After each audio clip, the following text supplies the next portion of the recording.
Okay. And ఇప్పుడు మీరు చెప్పిన ఈ లూజర్కి సంబంధించిన సిరీస్ ఏదైతే ఉందో, సో ఇది మీకు ఆఫర్ వచ్చినప్పుడు మీరు చేయగలుగుతాను అనే ఒక కాన్ఫిడెన్స్ ఉండిందా? నేను యాక్చువల్లీ స్పోర్ట్స్ పర్సన్ అంత కాదు. అందుకే అంటే అడిగాను బ్యాడ్మింటన్ అయితే ఆడతాను, కానీ మనం నార్మల్గా గల్లీలో ఎట్లయితే ఆడతామో అట్లనే ఆడుతుండే నేను కూడా.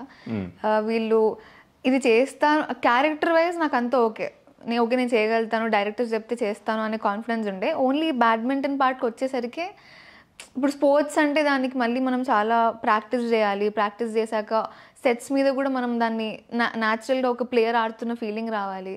ఇదంతా నాకు కొంచెం భయమే వేసింది. ఆ ప్రాసెస్ ఇంకా చాలా లెందీ ఉండే, 2.5 months of training. Somebody who is like very lazy, అసలు ఒక లేజీ అమ్మాయిని మీరు పొద్దున లేకపోతే నైట్ వెళ్ళి 1 hour or 2.5 hours of practice చేపిస్తే అది సడన్ షిఫ్ట్ నా కెరియర్లో. సో అది కొంచెం ఇబ్బందిగానే ఉండింది. తర్వాత నాకు చాలా నచ్చింది ఆ ప్రాసెస్ ఆఫ్ లెర్నింగ్ బ్యాడ్మింటన్. లేకపోతే అది ఆడడంలో నాకు ఇంకా ఒక ఫేవరెట్ స్పోర్ట్ అయిపోయింది ఇప్పుడు బ్యాడ్మింటన్ అనేది. ఇప్పుడు దాని తర్వాత ఆన్ సెట్స్ వెళ్తున్నప్పుడు కూడా నాకు చాలా ఈజీగా వచ్చేసేది. బికాజ్ నేను ఆ 2 months ఆఫ్ ప్రాక్టీస్ చేయడం వల్ల చేయలేకపోతున్నా అనే ఫీలింగ్ వచ్చేది కదా. ఓన్లీ స్మాషెస్ ఉండేవి, అది ఇంకా నేను అంత పర్ఫెక్ట్గా నేర్చుకోలేదు. సో అలాంటి షార్ట్స్ వచ్చినప్పుడే కొంచెం అరే చేయలేకపోతున్నా అనే ఒక ఫీలింగ్ వచ్చేది అనమాట, అంతే. సో గేమ్ వైజ్గా ఓకే. అంటే ఈ సిరీస్ వచ్చినప్పుడు ఇందులో క్యారెక్టర్ చెయ్యాలి, so based on sports backdrop అనుకున్నప్పుడు ఈ బ్యాక్డ్రాప్లో వచ్చిన సినిమాలు కొన్ని ఉన్నాయి. చెక్ దే ఇండియా కానివ్వండి, దంగల్ కానివ్వండి, తెలుగులో మజిలీ కానివ్వండి. మజిలీలో కూడా పాపకి సంబంధించి రోల్స్ ఏదైతే ఉందో, సో రెఫరెన్సెస్ ఏమైనా చూసారా? రిఫరెన్సెస్ ఏం చూడలేదు అనుకుంటా. I don't remember watching any references. చూడలేదని అనుకుంటున్నా. బాగా బద్ధకం అనుకుంటాను. బద్ధకం అని కాదు, అంటే నాకు ఆల్రెడీ ప్రాక్టీస్ ఇవన్నీ అవుతున్నాయి. ఇప్పుడు నాకు ఏంటి అంటే నేను ప్రాక్టికల్లీ ఏదైనా చేసి నేర్చుకునే పర్సన్ అనమాట. చూస్తే నాకు వచ్చే పర్సన్ కాదు, అంటే చూస్తే నేర్చుకునే టైప్. అవి కొన్నిట్లో వర్క్ అవుతాయి. ఇప్పుడు ఫిజికల్లీ మనం పెట్టాలి. ఇప్పుడు బ్యాడ్మింటన్ అనేది ఫిజికల్లీ ఉండాలి. మెంటల్లీ ఏంటి అంటే నాకు క్యారెక్టర్ ఆల్రెడీ తెలిసినప్పుడు నాకు పర్ఫార్మెన్స్ వైజ్ నాకు అంత భయాలు కానీ అవేమీ లేకుండే అనమాట. ఇది చూడాలి, ఇలా చెయ్యాలి అన్నట్టు. డైరెక్టర్ ప్రాపర్గా ఎక్స్ప్లెయిన్ చేసేవాళ్ళు ఆయనకి ఏం కావాలి అనేది. సో నేను నా వంతు నేను ఇచ్చేదాన్ని. సో ఓన్లీ ఫిజికల్లీ చాలా ఛాలెంజింగ్ ఉండే, అంతే. సో జనరల్గా ఒక మెచ్యూరిటీ లెవెల్స్ వచ్చిన తర్వాత, అది 15 years 16 years ఏజ్ కూడా పెరిగిపోతున్న తర్వాత, జనరల్గా ఇండస్ట్రీలో ఉన్న వాళ్ళ ప్రతి ఒక్కరికి, పర్టికులర్గా ఫీమేల్స్కి, అంటే ఫీమేల్ ఆర్టిస్టులకి, సో అర్జెంటుగా హీరోయిన్ అయిపోవాలనే ఒక ఎంతూజియాజం ఉంటుంది. సో మీకు అది ఎప్పుడైనా ఉండిందా? లేదండి, నాకు అర్జెంటుగా హీరోయిన్ అవ్వాలని ఇప్పటికి కూడా అది లేదు. I'm not.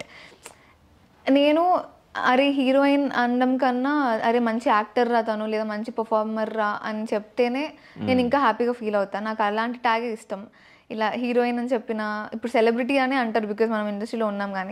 కానీ ఫర్ సమ్ ఆడ్ రీజన్ నాకు ఎవరైనా సెలబ్రిటీ అన్నా కానీ నేను తీసుకోలేను. అది ఎందుకో తెలియదు. చిన్నప్పటి నుంచి ఇదే ఇండస్ట్రీలో ఉండి పెరగడం వల్ల, లేకపోతే ఏమో ఎందుకు ఫర్ సమ్ రీజన్ నేను తీసుకోలేను అలాంటి కొన్ని ట్యాగ్స్. కానీ ఎవరైనా మంచి యాక్టర్ తిను అంటే కనుక చాలా హ్యాపీ అయిపోతా. సో క్యారెక్టర్స్ వచ్చినా చేస్తున్నాను, లేకపోతే లీడ్స్గా కూడా నేను చూస్తున్నాను.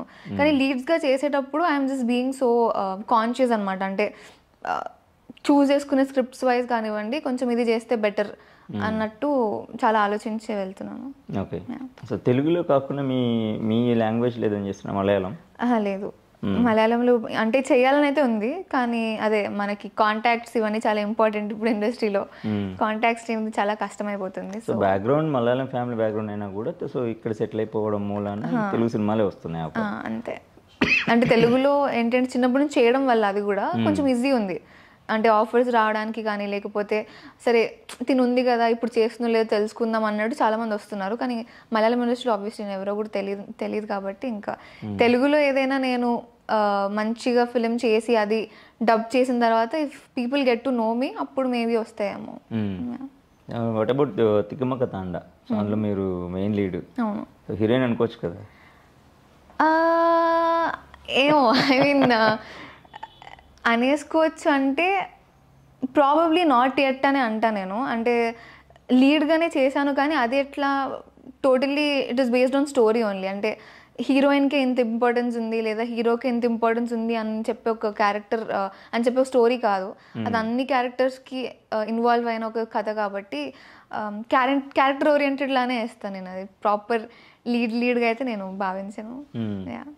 అంటే రిజల్ట్ అంతా మీరు అనుకున్న రిజల్ట్ రాకపోవడం వలన అలా అనుకుంటున్నారా, లేకపోతే ఒకవేళ బ్లాక్ బస్టర్ అయింది అనుకోండి, సో పెద్ద హిట్ అయింది, సో అప్పుడు లీడ్గా కన్సిడర్ చేసి ఉండేవారా?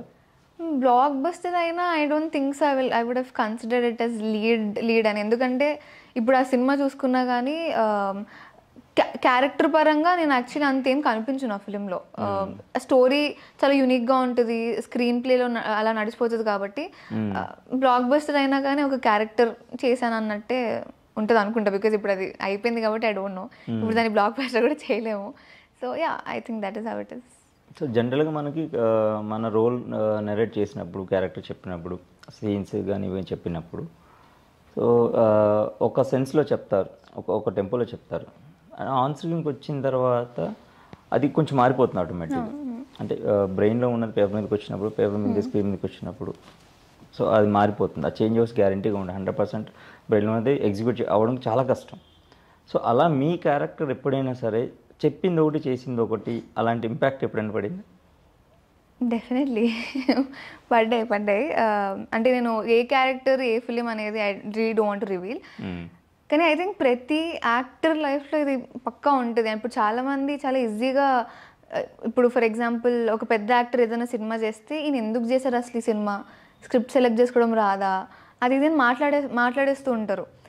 ఒక ఏజ్ వరకు నేను కూడా నాకు ఎలా అనిపిస్తుంది, మన ఫేవరెట్ యాక్టర్ ఏదన్నా సినిమా చేస్తే అరే ఇలా చేసి ఉండకుండా ఉండాల్సింది కదా అనే feeling obviously as a fan or as a common Telugu audience మనకు ఉండొచ్చు. కానీ బ్యాక్ ఎండ్ జనాలకి తెలియంది ఏంటి అంటే, ఇప్పుడు యాజ్ అన్ యాక్టర్ మనం ఒక స్క్రిప్ట్ చూస్ చేసుకుంటున్నప్పుడు వాళ్ళు అక్కడ ఎలా నరేట్ చేస్తున్నారు లేదా స్టోరీ ఎలా ఉంది అనే దాని మీద మనం జడ్జ్ చేయగలుగుతాము. అన్లెస్ అని అంటే మనం ఇప్పుడు ఆన్ ది స్పాట్ షూటింగ్కి వెళ్ళేదాకా మనకు తెలియదు ఇప్పుడు డైరెక్టర్ ఎలా తీయబోతున్నారు అనేది. కొన్ని ఏంటి అంటే డైరెక్టర్ అనుకున్న దానికన్నా బ్యూటిఫుల్గా వస్తే అది హిట్ అవుతుంది, అనుకున్నది సరిగ్గా రాకపోతే అది ఫ్లాప్ అవుతుంది, ఇంకా మనం దాన్ని ఏం చేయలేము. దాన్ని బట్టి ఇప్పుడు చాలామంది జడ్జ్ చేసేస్తారు, ఎందుకు చేస్తుంది అమ్మాయి ఇలాంటి స్క్రిప్ట్, లేకపోతే ఎందుకు ఈ హీరో ఇలా చేస్తున్నారు, ఎందుకు మనకు ఫ్లాప్స్ ఇస్తున్నారంటే ఎవరికి ఉండదు ఫ్లాప్స్ ఇవ్వాలి అని. నరేషన్ ఇచ్చినప్పుడు ఒకలాగా ఉండడం, తర్వాత ఆన్ సెట్స్ డిఫరెంట్గా మారిపోవడం వల్లే అది ఎఫెక్ట్ అవుతుంది తప్ప ఇంకా దాన్ని మనం ఏం చేయలేము. ఐ డోంట్ నో దానికి సొల్యూషన్ ఏమైనా ఉంటుందో లేదో తెలియదు. 100% సొల్యూషన్ ఉండకపోవచ్చు. సో నేను అడిగిన పాయింట్ ఏంటి అంటే, ఇప్పుడు కొన్ని సినిమాల్లో చాలా తక్కువ లెంగ్త్ ఉన్నవి కనిపించారు. అంటే ఆ 1-2 సీన్స్ చెప్తే కూడా ఒప్పుకున్నారా, లేకపోతే చేసిన తర్వాత ఎడిట్లో లేచిపోయిందా అనేది నా డౌట్. ఎడిట్ చాలా ఉన్నాయి అలా ఎడిట్లో వెళ్ళిపోయినాయి. ఎందుకంటే ఆర్టిస్ట్ పరంగా ఫెంటాస్టిక్ పర్ఫార్మెన్స్ ఇస్తారు, అందులో డౌట్ లేదు. సో డైలాగ్స్ బాగా చెప్పగలుగుతారు, దానికి రిలవెంట్గా చేస్తారు, కొంచెం కాంబినేషన్స్ పడ్డాయి.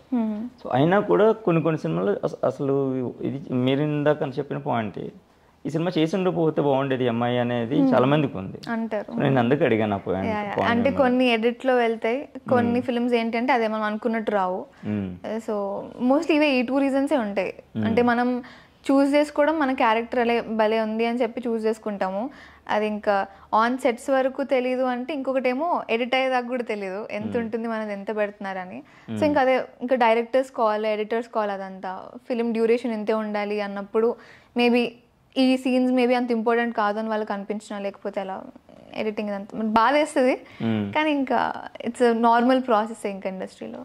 అలా మీరు బాగా హర్ట్ అయిన మూవీ ఏదైనా ఉందా, రోల్ చేసి